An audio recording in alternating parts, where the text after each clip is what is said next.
trending na giant taho na hanap mo? Ito na yon. Ano, for the go na ba? Arat na tayo guys sa Pasay. Sandok dito, sandok doon.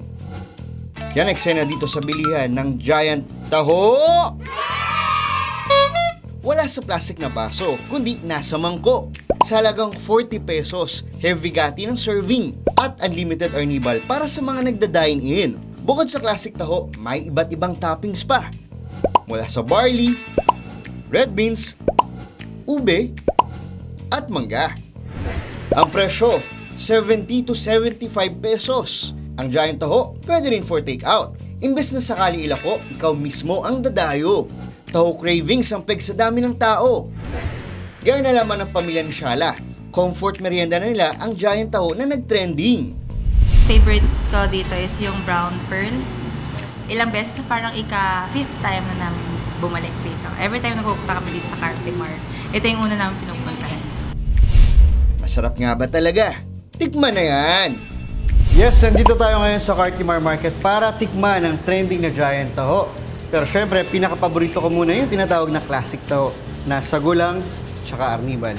Pero ang kaibahan nito ng giant taho ay malamig siya. Hindi gaya ng kinakain natin sa almusal. Pag kumakain ako ng taho, wala muna arnibal.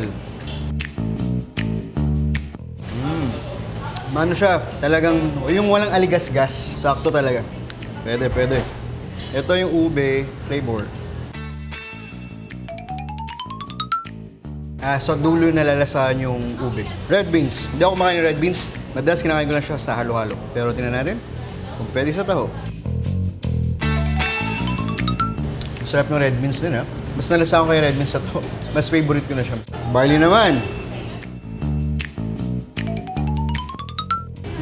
Taktong lasa lang. At mangga. Tingnan natin kung bagay kahit walang sago. Hindi masyado matimis sa mangga. Pwede, sakto. Sadyang malamig ang taho dahil galing Taiwan ang konsepto nito. Nag-trending itong giant taho ninyo. Bakit nga ba giant ang ginawa kung diskarte natin?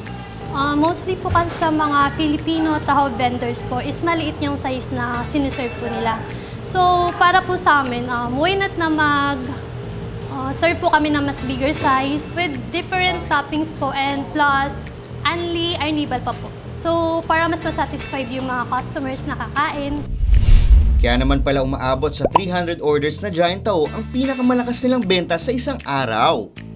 Umulan man o umaraw, ang giant taho ay talaga namang for everyone. Mondi Lopez, News 5. Mga kapatid, Jess De Los Santos po. Iba na ang may alam at may pakialam sa panahon ngayon.